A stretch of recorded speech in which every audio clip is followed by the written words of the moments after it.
Assalamualaikum warahmatullahi wabarakatuh. Nama saya Muhammad Ramadan dari kelas 04 SMJE 016. Pada kesempatan ini saya akan melakukan uji dengan SPSS pada mata kuliah aplikasi komputer statistik. Di sini pada soal UAS terdapat 5 soal. Pertama, saya akan melakukan uji pada uji validitas dan reliabilitas. Langkah pertama, saya akan memasukkan data-data variabel ke aplikasi SPSS. Yang pertama, saya akan memasukkan variabel X1, yang kedua terus X2, lalu Y. Datanya sudah saya blok. Langkah selanjutnya, saya copy semua data variabel, kita masuk ke SPSS.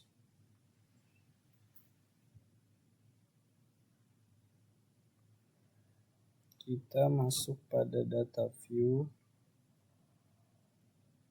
Lanjut, saya akan paste di sini. Datanya sudah masuk semua pada data X1. Selanjutnya saya masuk variabel view untuk memberi nama-nama pada variabel-variabel tersebut. Yang pertama X1.1, X2.2, X2, X1.2, X1.3,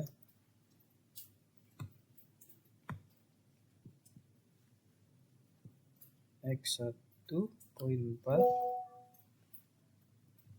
X1.5,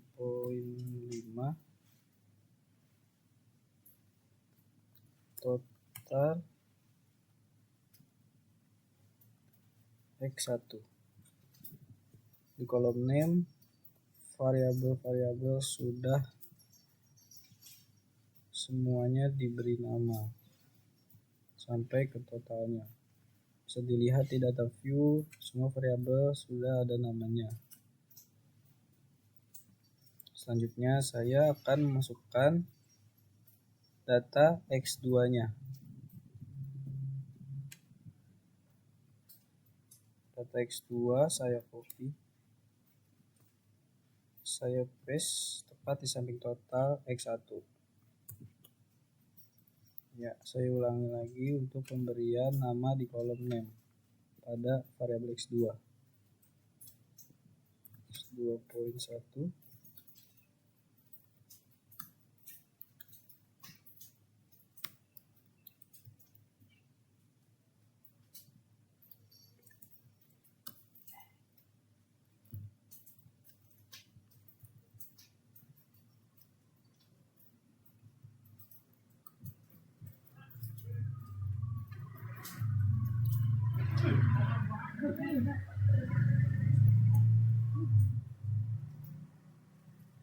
ya, semua sudah saya kasih nama.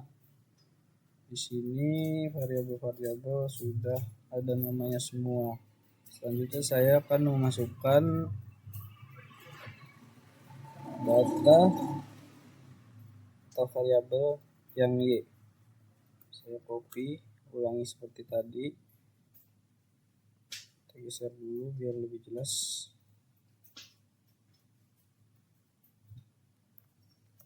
Paste di sini, kita kasih nama.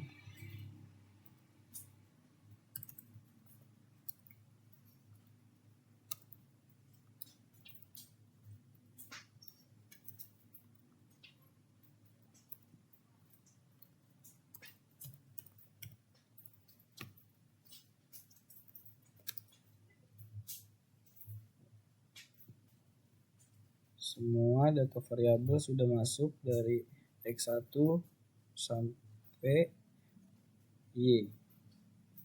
Langkah selanjutnya, saya akan melakukan uji validitas terlebih dahulu pada variabel X1.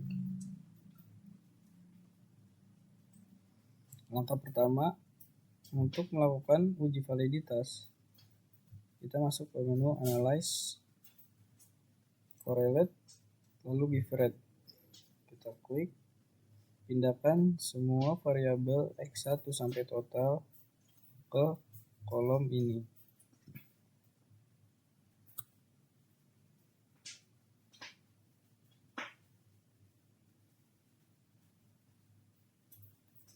Kita pindahkan semua variabel X1 sudah pindah, semua datanya sudah pindah. Lalu kita bisa OK. Bisa kita lihat di sini output yang keluar dari variabel X1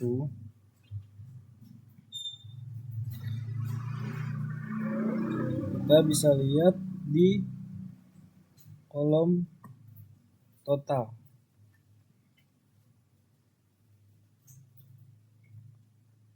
Total yang ini, yang ini. Uji validitas pada data X1,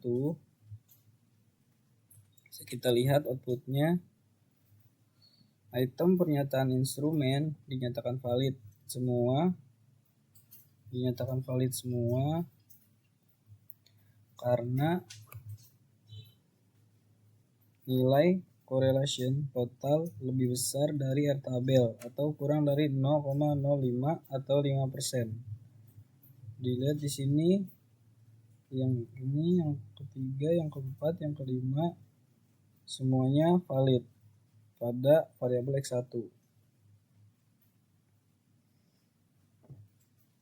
Lanjut, yang kedua, saya akan menguji validitas pada variabel X2. Kita masuk lagi ke datanya. Kita lakukan sama seperti yang tadi, Analyze, Correlate, Give Rate. Nah, yang tadi kan X1, sekarang yang ini kita kembalikan lagi.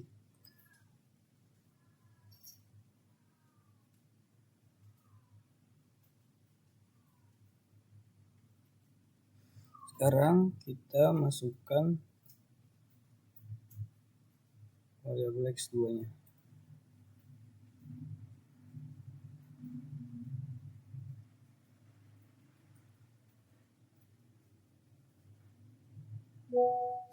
Sampai total ya.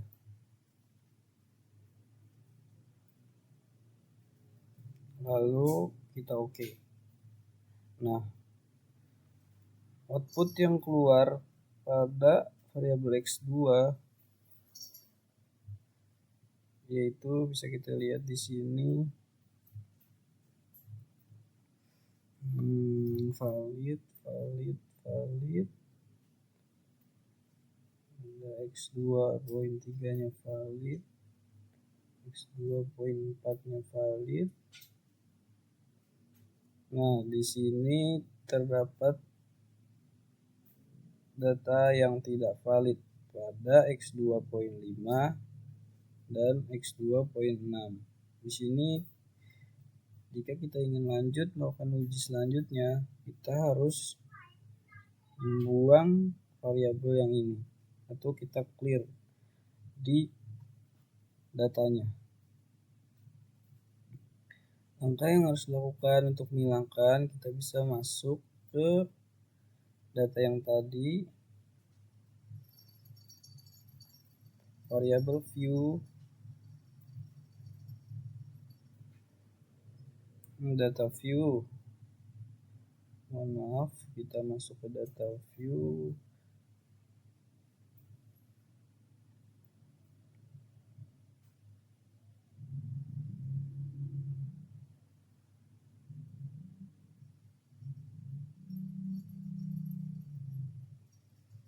Nah, kita bisa clear data yang tidak valid. Tadi datanya itu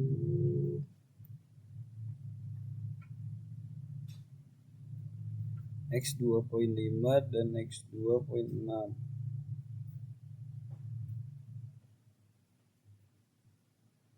X 2.5 klik kanan lalu clear. X 2.6 pada kolom atas klik kanan lalu clear.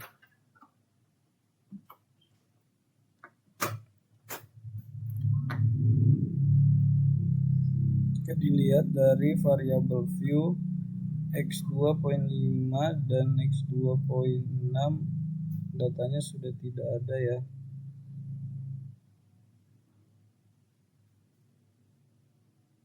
Ya, sudah tidak ada.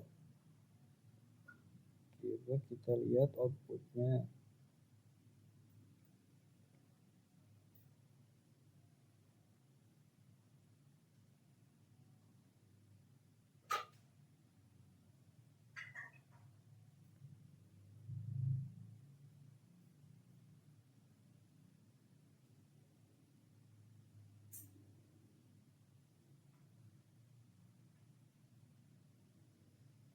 Selanjutnya kita memasukkan ulang data yang X2.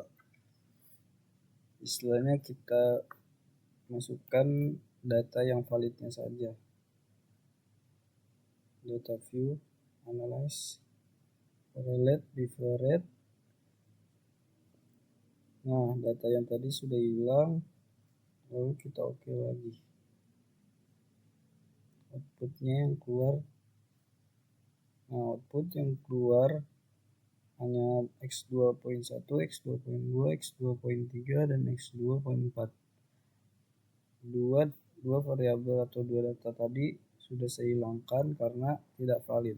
Data yang ini pada uji validitas X2 semua datanya valid karena R tabel atau nilai correlation total itu lebih besar dari R tabel atau kurang dari 0,05%. Lanjut kita lakukan uji validitas pada variabel Y. Kita masuk ke data view, kita masuk ke datanya lagi, kita lakukan sama kayak yang tadi ya, analyze, correlate, differentiate. Data-data yang ini harus kita kembalikan lagi.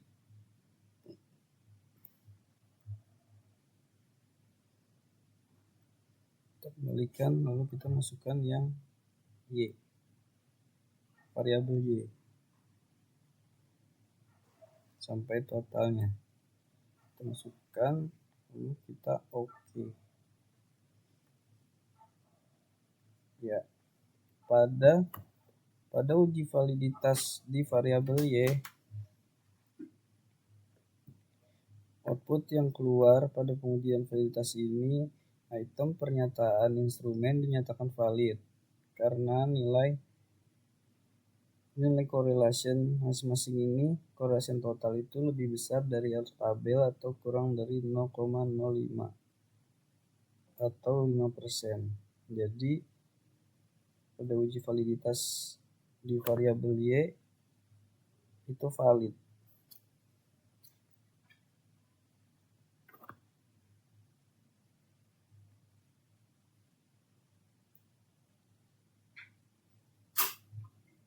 Selanjutnya pada pertanyaan nomor 1 kita akan melakukan uji reliabilitas. Yang tadi validitas, sekarang reliabilitas terhadap 3 variabel tadi. Kita masuk lagi ke SPSS, data,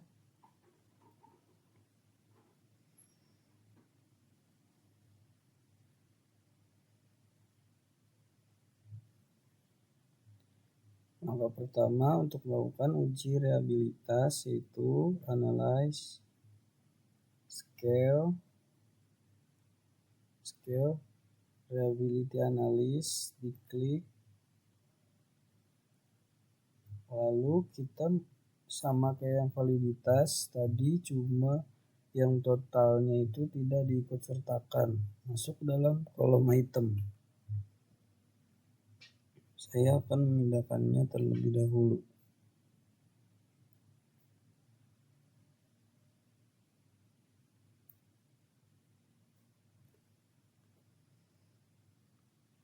Ada variabel X1 saya sudah pindahkan ke kolom item untuk melakukan uji reliabilitas.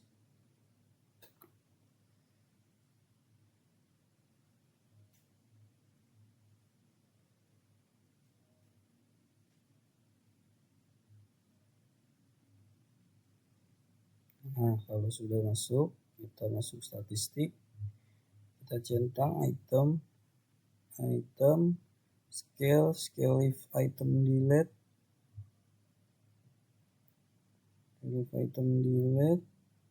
lalu kita continue, lalu kita oke.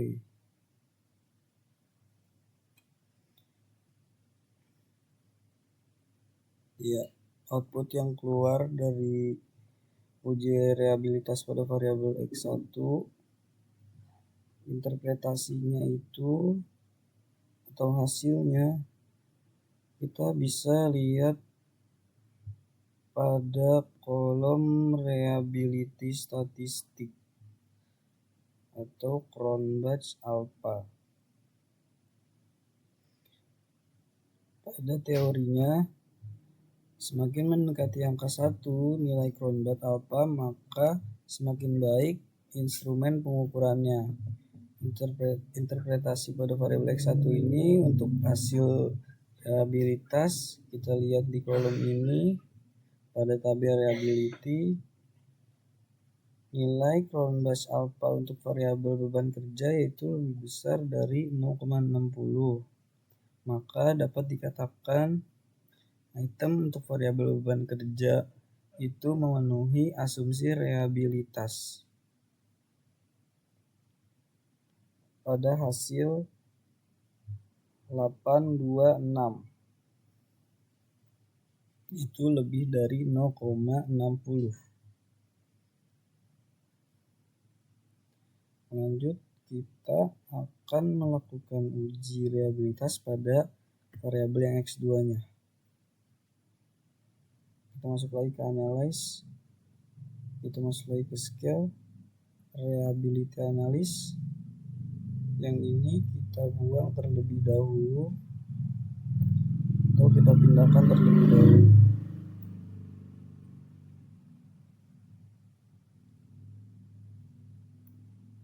Buang. Ingat ya, totalnya itu tidak diikut sertakan.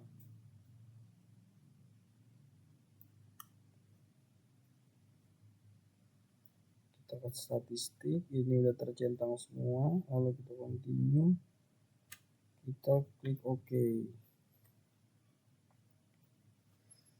Ya, pada variabel X2 untuk pengujian uji reliabilitas bisa kita lihat hasilnya di kolom reliability statistik Cronbach alpha. Hasil yang keluar yaitu 0,830, yaitu lebih dari 0,60.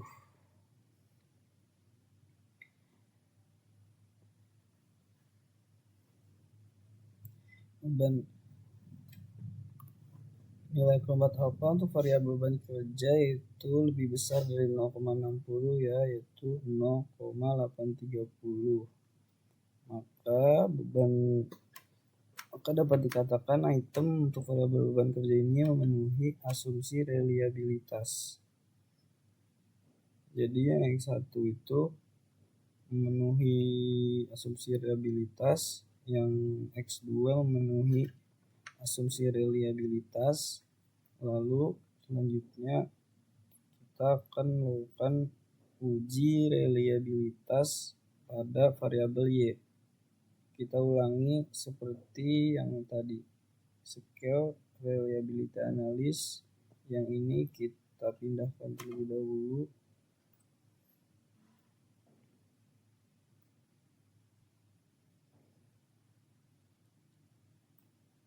Y1, Y2, Y3, Y4, Y5 kita pindahkan. Lihat statistik, sudah tercentang semua, continue, lalu oke. Ya, output yang keluar pada pengujian reliability variabel Y pada kolom reliability statistik ini menunjukkan bahwa statistik nilai Cronbach alpha untuk variabel beban kerjanya yaitu lebih besar dari 0,60. Hasil yang kita dapat yaitu 0,804.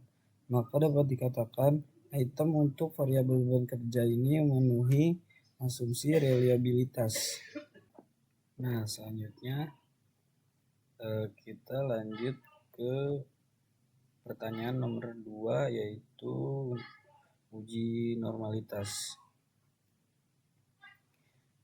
Untuk menguji uji normalitas itu dapat dilakukan melalui uji statistik non-parametrik Kolmogorov-Smirnov di SPSS.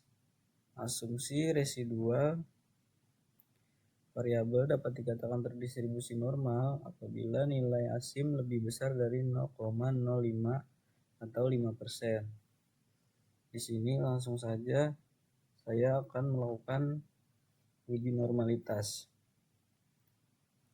Langkah pertama yaitu saya masuk ke analyze, masuk ke regression, linear, kita klik linear ya.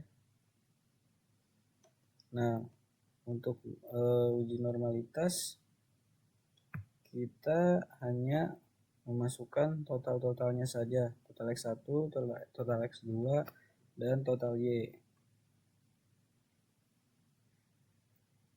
Nah, total X1 itu kita masukkan ke independen, total X2 juga independen, total Y kita masukkan ke dependen. Lalu kita save dulu, kita save.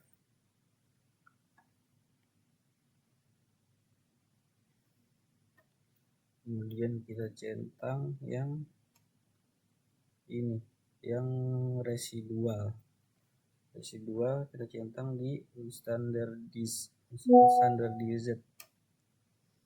Terus kita standardized, kita klik continue, lalu kita oke.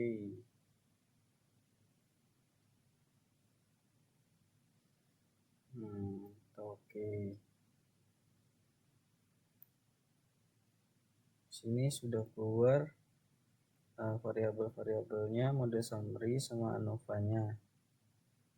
Cuma di sini kita belum selesai. Kita langsung lanjut ke datanya lagi. Ya, kita masuk ke analis lagi. Kita masuk ke non parametric test. Kita ke legacy dialog. Langsung kita ke on sample KS. Nah, di sini itu pindahinnya yang standardized residualnya. Kita pindahkan ke kolom variabelis ya. Kita pindahkan lalu oke.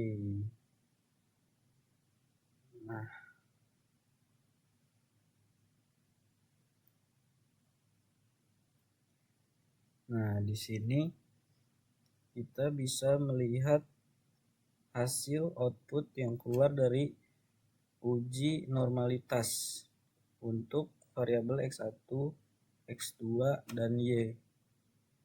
Kita bisa melihat dari kolom one sample Kolmogorov Smirnov test di keterangan asim sig dalam kurung to tailed tutup kurung yaitu 0,200. Nah, asumsi residual variabel dapat dikatakan terdistribusi normal apabila nilai ini lebih dari 0,05. Maka dapat disimpulkan uji normalitas pada variabel X1, X2, dan Y dari data ini terdistribusi normal.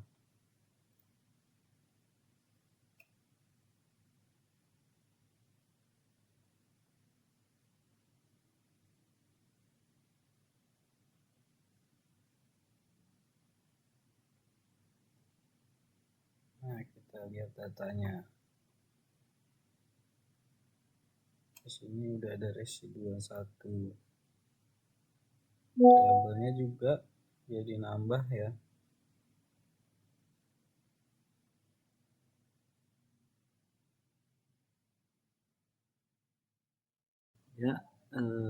Di sini saya akan melanjutkan uji yang ketiga, yaitu uji korelasi dan determinasi parsial dan berganda. Langkah pertamanya yaitu kita masuk ke SPSS-nya.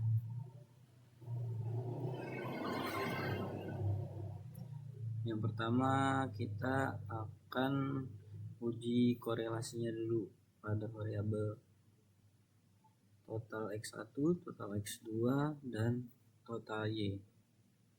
Kita masuk ke analyze, correlate, bivariate.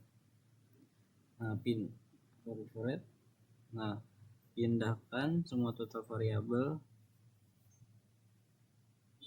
Total X1 nya saya pindahkan, total X2 nya, dan total Y.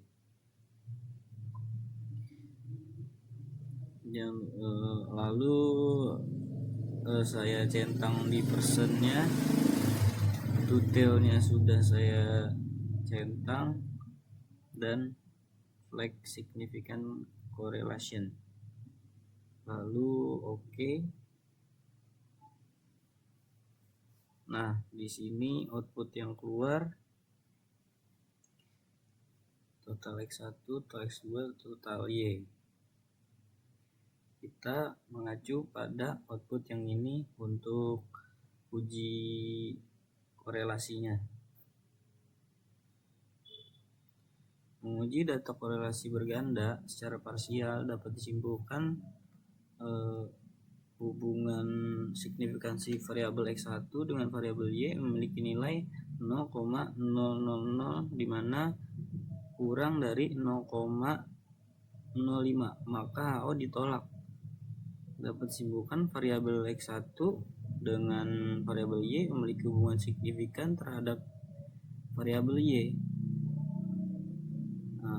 Yang kedua itu hubungan signifikansi variabel X2 dengan variabel Y memiliki nilai 0,000, di mana kurang dari 0,5, maka HO ditolak. Dapat disimpulkan variabel X2 dengan variabel Y memiliki hubungan signifikan terhadap variabel Y. Dan seberapa kuat pengaruh hubungan variabel X1 dan X2 terhadap variabel Y? Nilai persen korelasi X1 memiliki nilai, yaitu yang ini 0,519, di mana jika dilihat dari derajat hubungan antara variabel X1 dengan variabel Y berhubungan sedang.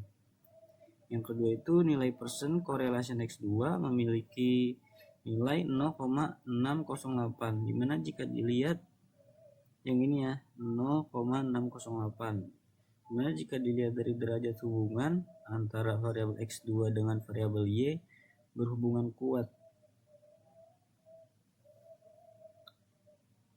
Untuk uji korelasi terhadap variabel X1, X2 dan Y sudah sampai di sini. Selanjutnya kita akan lanjut untuk uji determinasi parsial dan bergandanya. Kita akan balik ke datanya terlebih dahulu, lalu kita analyze regression, linear,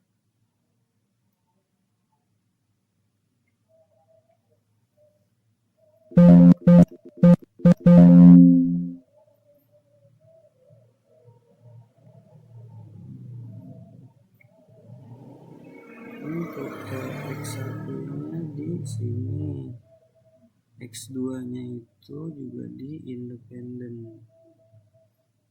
Nah, dan Y-nya di dependen ya. Lalu kita oke aja langsung. Nah, diketahui ini data output yang keluarnya dari regression ada variabel interest, model summary sama ANOVA. Kita hanya berfokus pada model summary, total X1, total X2, total X1.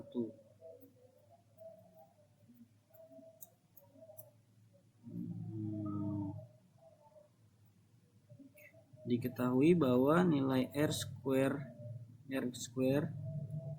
yaitu 0,402, bahwa menunjukkan X1 mempunyai pengaruh yang sedang, lemah lah, bisa dikatakan lemah terhadap variabel Y, sedangkan sisanya 73,1% dipengaruhi oleh variabel lain yang tidak ada di dalam model regresi linear.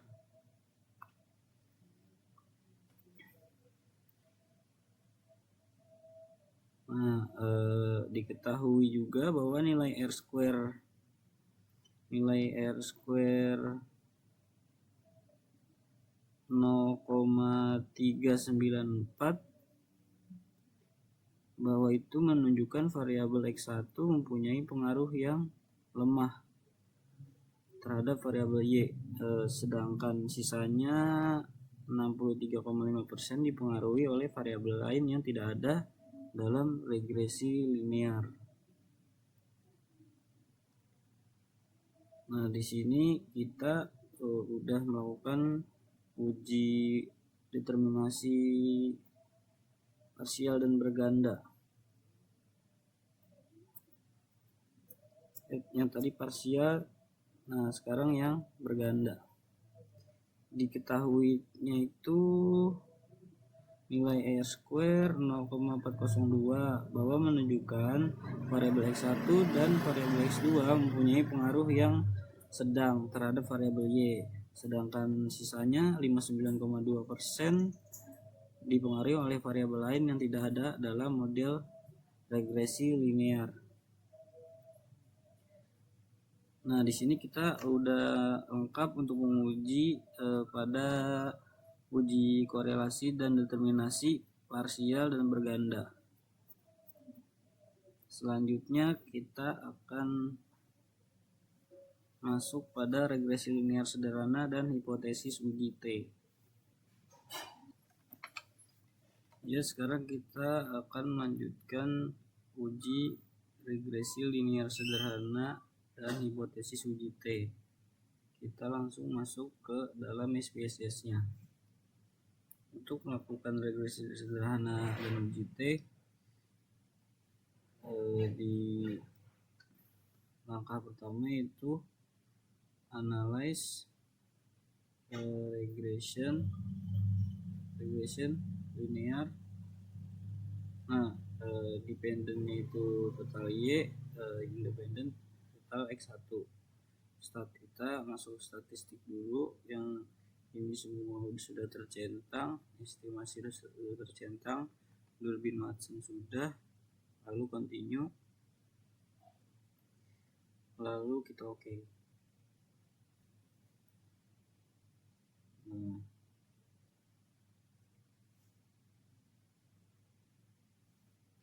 kita hanya berfokus pada koefisien. Nah, yang ini berdasarkan hasil input, berdasarkan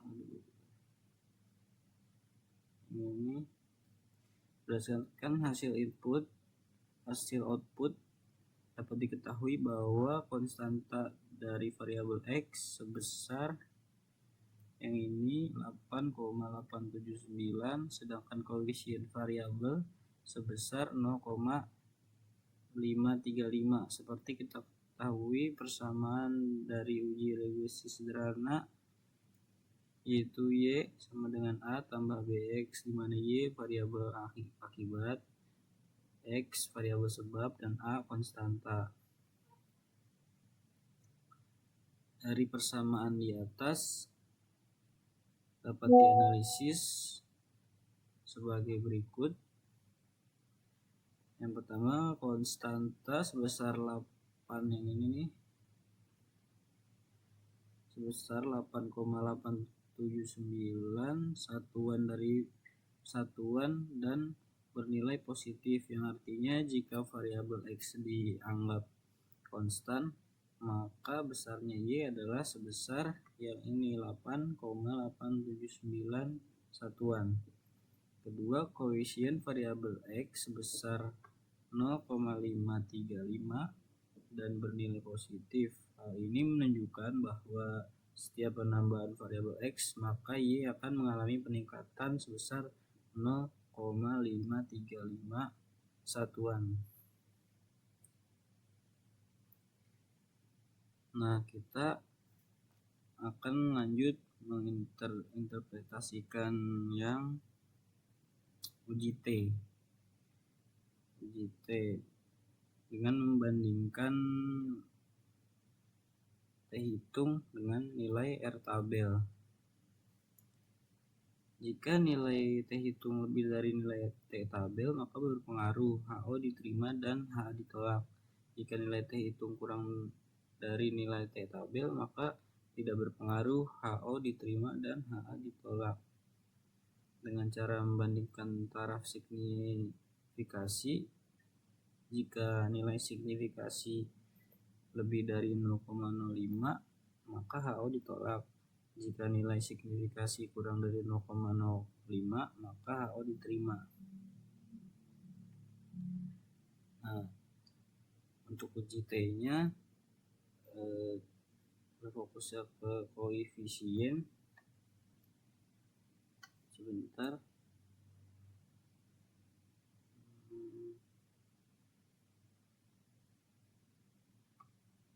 Signifikansinya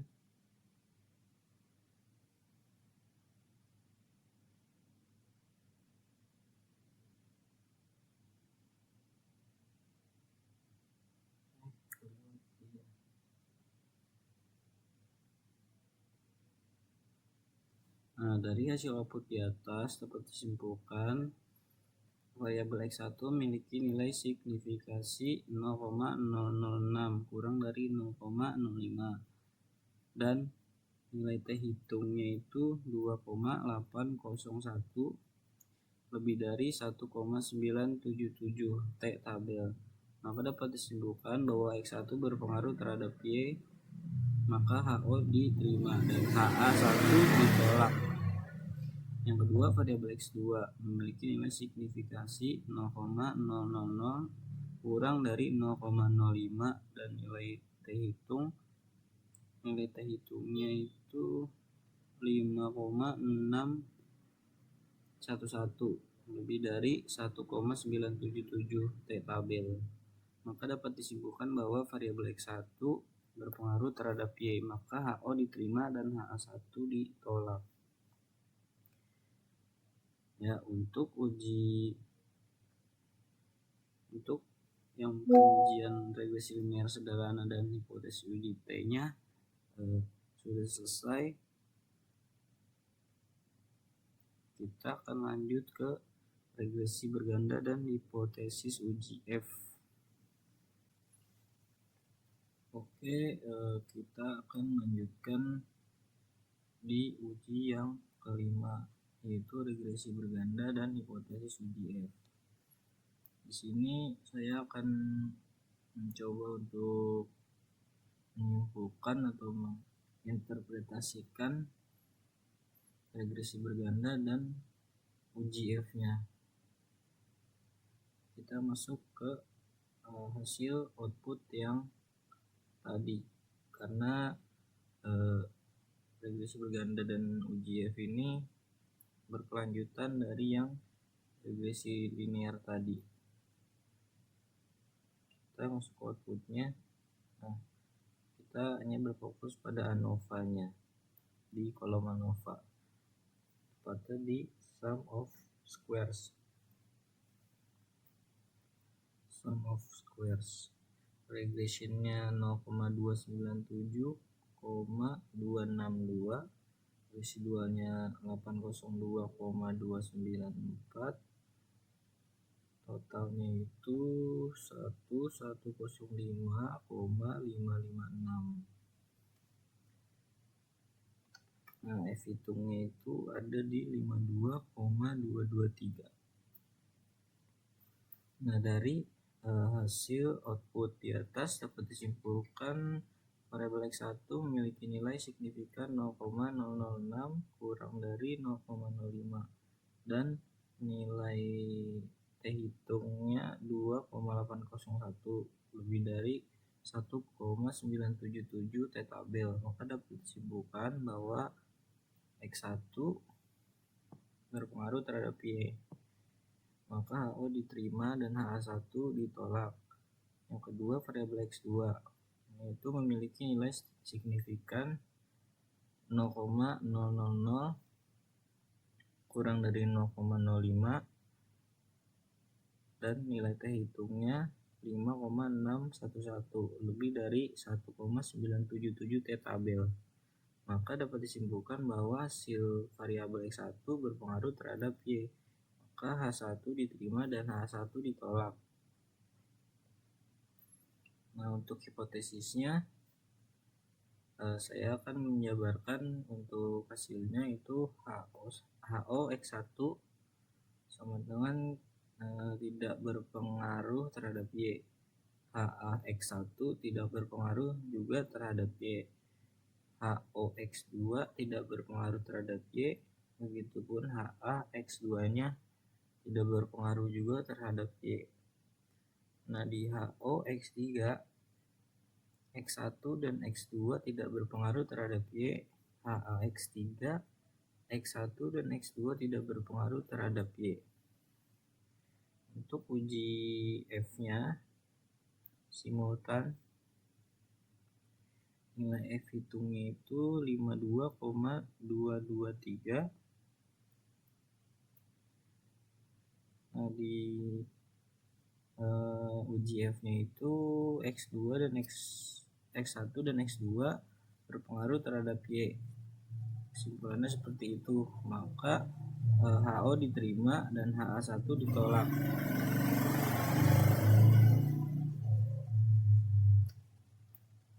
Untuk uji kali ini adalah uji SPSS pada nomor yang kelima, adalah uji yang terakhir, yaitu regresi berganda dan hipotesis uji F. Sekian dari saya untuk ujian akhir semester ini pada mata kuliah aplikasi komputer statistik. Wassalamualaikum warahmatullahi wabarakatuh.